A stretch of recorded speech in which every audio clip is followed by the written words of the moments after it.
अगर आप पहली बार मेरे चैनल पे आके वीडियो देख रहे हैं तो मैं आपको बता दूं कि ये वीडियो मेरी एक वर्ल्ड वॉर 2 की पूरी प्लेलिस्ट है। World war 2 from beginning to end, उसका ये एपिसोड नंबर 10 है।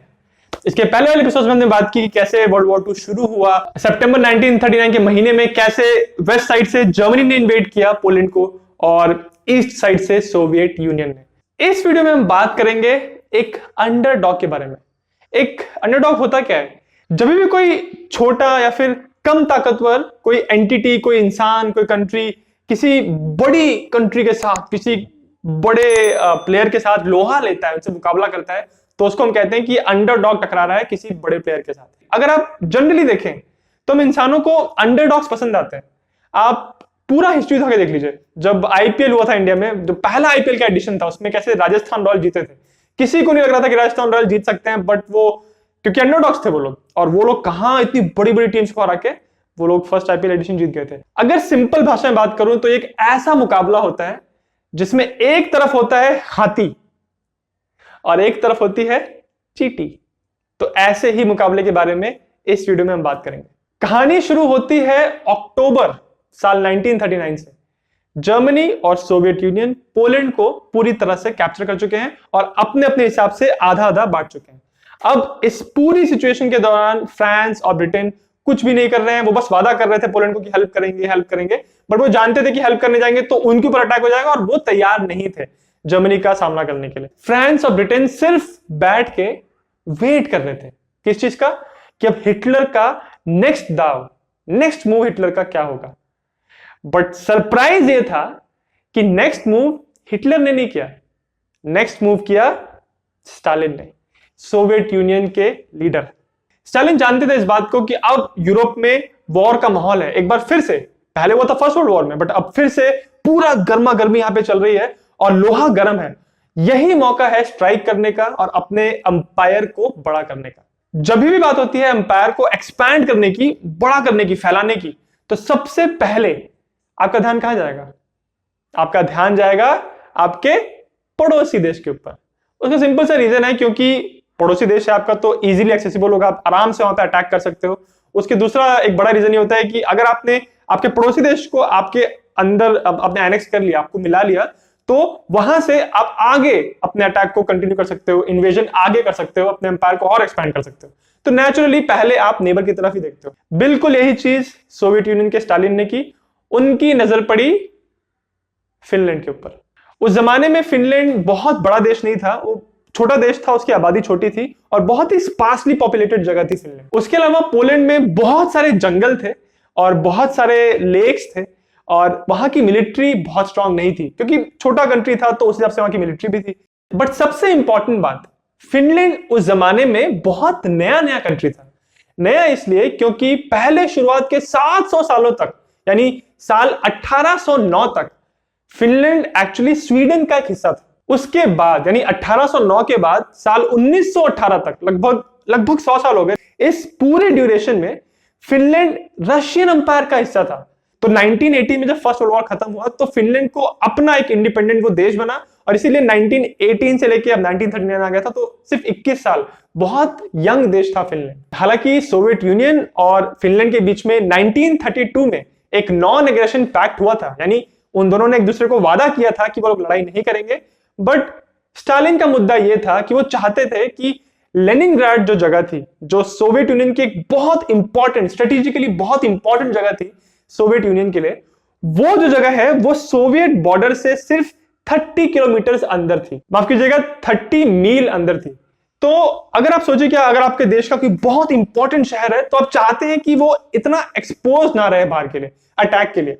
इसीलिए स्टालिन ये चाहते थे कि जो 30 मील का जो एरिया है उससे और आगे का जो एरिया है जो फिनलैंड के पास है, वो एरिया सोवियत यूनियन के कंट्रोल में रहे। इसका फायदा यह होता कि अगर कोई लेनिनग्राड पे कभी अटैक करता है फ्यूचर में, तो बहुत बफर मिलता सोवियत यूनियन को, अगर इतना और एरिया ऐड हो जाए उनके पास। कुछ और भी मुद्दे थे स्टालिन के। वो जानते थे कि फिनलैंड के पास निकल की माइंस हैं नॉर्थ के एरिया में, तो उनपे भी उनको कब्जा चाहिए था। और उसके अलावा ये बात जानते थे कि फिनलैंड एक छोटा कंट्री है, इनको इन्वेड करना, उनको हराना या उनको अपनी बातें मनवाना बहुत मुश्किल नहीं होगा। तो इसीलिए सोवियत यूनियन ने अपनी मांगे जो थी वो फिनलैंड लोगों के सामने रखने के लिए फिनलैंड के कुछ लोगों का एक ग्रुप बनाया और उसको मॉस्को में बुलाया कि भाई ये हमारी मांगे हैं। तो ये ऐसी बात हो गई थी कि एक हाथी ने एक चींटी को बुलाया था कि यहां पे और हमारी मांगे सुनो। सब जानते थे कि फिनलैंड छोटा कंट्री है तो मांगे मान ही लेंगे, परंतु ऐसा नहीं हुआ।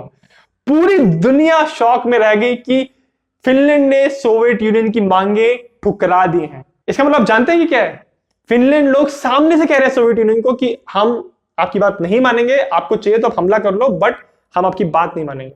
उस समय बहुत लोग ये कह रहे थे कि ये बेवकूफी कर रहे हैं, क्योंकि जीत तो सकते नहीं है ये लोग सोवियत यूनियन से, क्यों ये बिना मतलब के पंगा ले रहे हैं और डिस्ट्रक्शन ही होगा, क्यों ये लोग मान नहीं रहे हैं। बहुत लोग कह रहे थे कि सिंपल बेवकूफी है ये, परंतु फिनलैंड ने उनकी मांगे नहीं मानी तो नहीं मानी।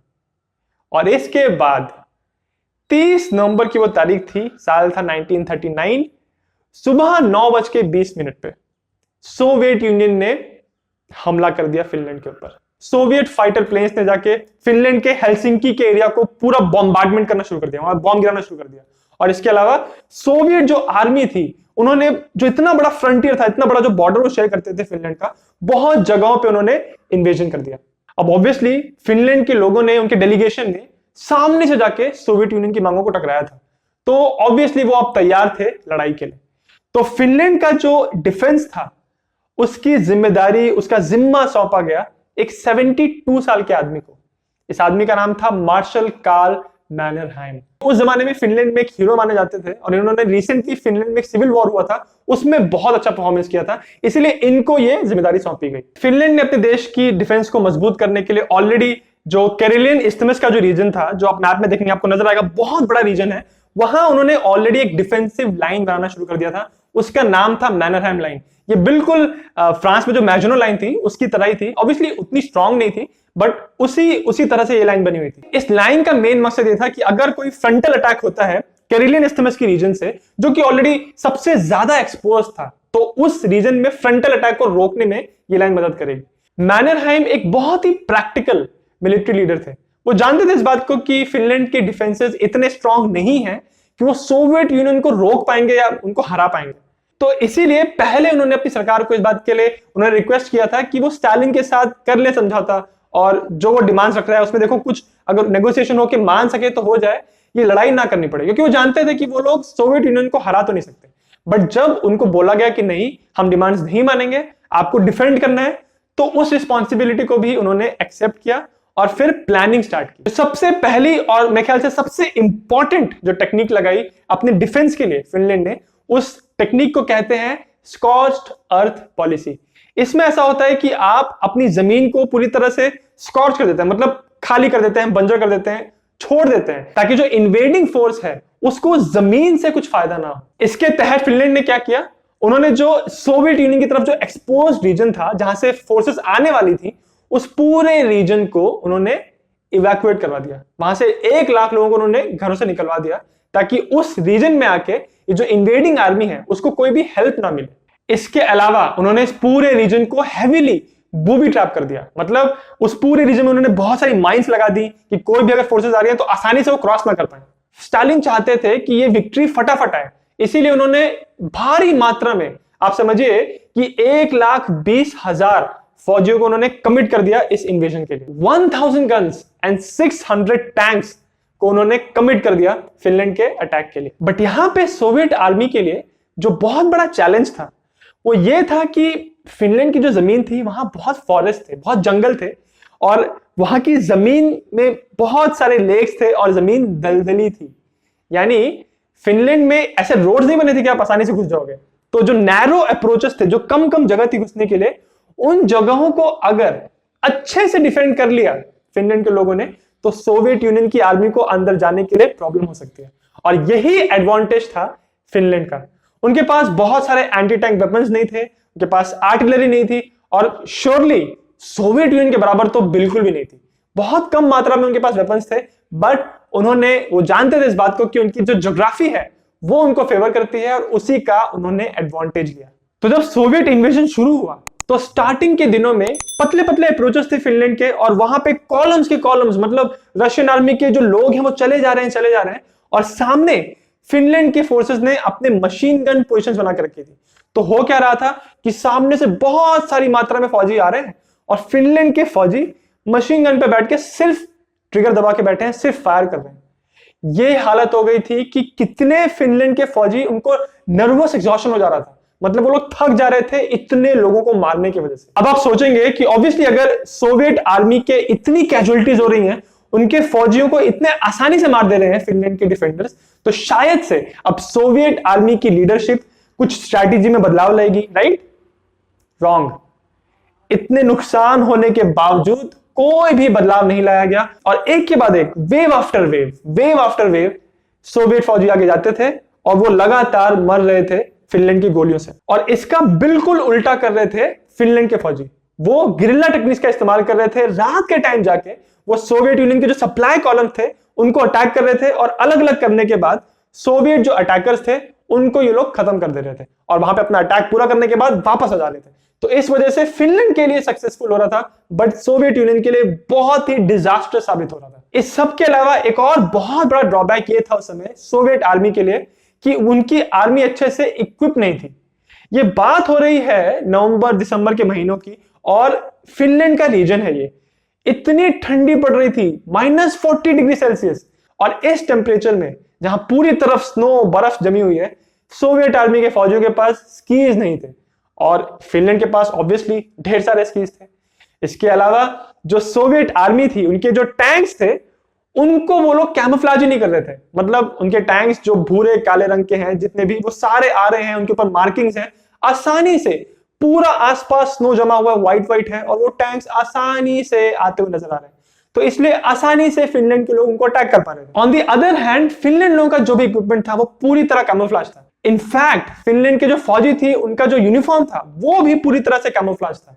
इसके साथ साथ फिनलैंड के जो स्नाइपर्स थे वो बहुत ही इफेक्टिव थे, इसीलिए उनको कुकूस कहते थे, क्योंकि वो आसानी से एक एक करके जो सोवियत आर्मी के फौजी हैं उनको टारगेट करते थे और उनको एलिमिनेट करते थे। ये जो पूरा इन्वेजन हो रहा था फिनलैंड के अंदर, इसको लेके जो दुनिया का परसेप्शन था वो ये था कि जो पोलैंड में हुआ, जहां पे जर्मनी और सोवियत यूनियन ने हाथ मिला लिया, ऐसा ही कुछ अब फिनलैंड में हो रहा है। बल्कि रियलिटी ये थी कि फिनलैंड के इन्वेजन में जर्मनी का कोई भी हाथ नहीं था, ये सिर्फ सोवियत यूनियन का इन्वेजन था और अभी ऐसा लग रहा था कि ये सक्सेसफुल नहीं हो रहा है। फ्रांस और ब्रिटेन में इस इन्वेजन के खिलाफ बहुत नारेबाजी हो रही थी, बहुत प्रोटेस्ट हो रहे थे और जनता ये कह रही थी अपनी सरकार को कि हमको हेल्प करनी चाहिए फिनलैंड की सोवियत यूनियन के अगेंस्ट। बट एक बार फिर फ्रांस और ब्रिटेन कुछ भी नहीं कर रहे थे। हालांकि ब्रिटेन के जो प्राइम मिनिस्टर थे चैम्बरलेन, वो चाहते थे कि हम कॉन्फ्लिक्ट से दूर रहें, लड़ाई ना करें, बट जो चर्चिल थे, विंस्टन चर्चिल, उस समय वो प्राइम मिनिस्टर नहीं थे, वो चाहते थे कि हम हेल्प करें फिनलैंड की।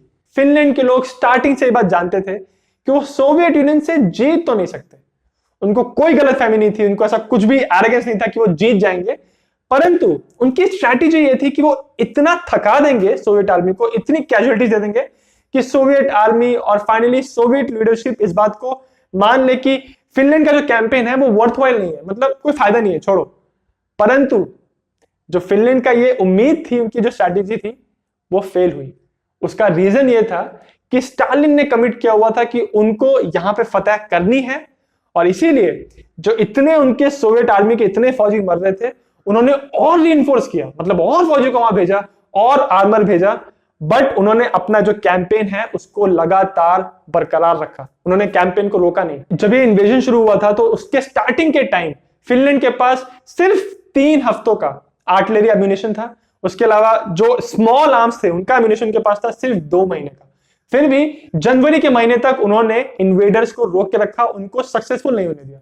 इसके साथ साथ मैनरहाइम की बहुत तारीफ हो रही थी, लोग कह रहे थे कि कैसे इस मार्शल ने, इस एक लीडर ने कितने अच्छी तरह से इस डिफेंस को प्लान किया है। फ्रेंच प्राइम मिनिस्टर ने फिनलैंड की बहादुरी को देख के उनको वादा किया कि हम आपको 100 फाइटर प्लेन्स देंगे और 50,000 फौजी भेजेंगे आपकी हेल्प के लिए, बट कुछ भी उसने किया नहीं, बस वादा ही किया। और इसी तरह ब्रिटेन में भी बहुत वाहवाही हो रही थी, बहुत चीयर कर रहे थे लोग फिनलैंड को कि हाँ बहादुरी दिखा रहे हो, बट एक्चुअली हेल्प करने के मामले में फिजिकली कुछ भी नहीं किया ब्रिटेन ने। और वहां फ्रंट पे यह हालत हो गई थी कि मिड जनवरी तक आते आते सोवियत आर्मी ने अपने अटैक को रीइंफोर्स किया, वापस ढेर सारे फौजियों को फ्रंट पे भेज दिया लड़ाई करने के लिए। और अब फिनलैंड के पास एम्यूनिशन ही खत्म हो गया था, मतलब उनके पास हथियार ही खत्म हो गए थे, गोलियां, आर्टिलरी राउंड सब खत्म हो गया था उनके पास। तो कैसे रोकेंगे अब वो? इसीलिए एक लास्ट बार मदद की गुहार की फिनलैंड ने स्वीडन से, फ्रांस से और ब्रिटेन से। ब्रिटेन और फ्रांस ने एक फौजियों का एक ग्रुप बनाया और उसको जब वो शिप में बैठा के रेडी कर रहे थे भेजने के लिए, उसके पहले ही 12 मार्च को एक फिनलैंड का एक डेलीगेशन गया सोवियत यूनियन में। वहां मॉस्को में जाके उन्होंने आर्मिस्टिस पे हस्ताक्षर कर दिए और इसके साथ ये लड़ाई समाप्त।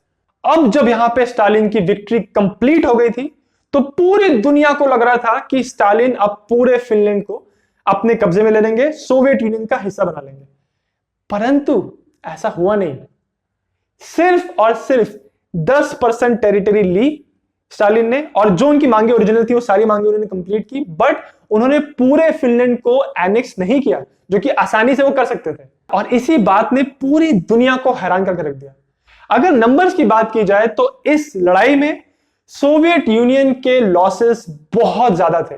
जितने फौजियों को उन्होंने गवाया इसके नंबर्स बहुत अलग अलग हैं, बट कम से कम 1,25,000 और ज्यादा से ज्यादा लगभग 2.5 लाख सोल्जर्स को गवा दिया उन्होंने इस लड़ाई के दौरान। इसकी दूसरी तरफ फिनलैंड ने लगभग 48,300 फौजियों को गवाया और लगभग 4,20,000 लोग घरों से बेघर हो गए। ये जो पूरी लड़ाई थी फिनलैंड और सोवियत यूनियन के बीच में, इसको विंटर वॉर भी कहते हैं। इस विंटर वॉर में जर्मनी का कोई इन्वॉल्वमेंट नहीं था और ना ही ब्रिटेन और फ्रांस का। तो जो सेकेंड वर्ल्ड वॉर शुरू हो गया था 3 सितंबर में, बट उसके बाद फ्रांस और ब्रिटेन का इमीडिएटली कोई इन्वॉल्वमेंट नहीं था। तो वो लोग एक्चुअली कर क्या रहे थे, इसके बारे में हम बात करेंगे नेक्स्ट एपिसोड में। नेक्स्ट एपिसोड का लिंक आपको इस वीडियो के डिस्क्रिप्शन में मिल जाएगा और इस वीडियो के एंड में बिल्कुल वीडियो के सेंटर पे आपको लिंक मिल जाएगा। जो पूरा विंटर वॉर हुआ था 1939 में, इससे 2 बातें निकल के सामने आई। पहली चीज, यूरोप में यानी जर्मनी, फ्रांस, ब्रिटेन में ये एक परसेप्शन बन गया कि सोवियत यूनियन सिर्फ एक बड़ा कंट्री है पर वो बहुत मजबूत नहीं है। वो फिनलैंड जैसे कंट्री को इतने आसानी से हरा नहीं पाए और इस वजह से ये बहुत बड़ा इंप्रेशन बन गया सोवियत यूनियन के लिए। और इसीलिए जो ऑपरेशन बारबरोसा प्लान किया बाद में हिटलर ने, वो यही सोच के प्लान किया कि हम अगर बहुत तेजी से ब्लिट्जक्रीग टेक्निक का इस्तेमाल करके अगर सोवियत यूनियन पे हमला करेंगे तो सोवियत यूनियन अपने आप को डिफेंड नहीं कर पाएंगे। तो इस वजह से विंटर वॉर का बहुत बड़ा इंपैक्ट हुआ था हिटलर के इंप्रेशन पे कि वो क्या सोचते हैं सोवियत यूनियन के बारे में। दूसरा इसका इंपैक्ट यह था कि सोवियत यूनियन की लीडरशिप ने इस बात को रियलाइज किया कि उनकी आर्मी अभी अच्छे से इक्विप्ड नहीं है। उनकी आर्मी के पास स्नो कैमोफ्लेज नहीं है, उनकी यूनिफॉर्म्स उस तरह से नहीं बनाई गई कि वो ठंडी के मौसम में जब पूरी तरफ बर्फ ही बर्फ है तो वहां पे वो छुप सके। ऐसा कोई भी तरीका, ऐसा कोई भी सेटअप अभी सोवियत आर्मी के पास नहीं था। ये उन्होंने रियलाइज किया इस वॉर के बाद और इसी सीख का आगे जाके बहुत फायदा हुआ सोवियत यूनियन को लड़ाई के आखिरी स्टेजेस में जाके। अगर आप मेरी जो वर्ल्ड वॉर 2 की सीरीज है इसको पूरा देखना चाहते हैं तो इसका लिंक आपको इस वीडियो के डिस्क्रिप्शन में मिल जाएगा। और अगर आपको वीडियो अच्छा लगा तो मेरे चैनल जिज्ञासियम को सब्सक्राइब करना ना भूलें।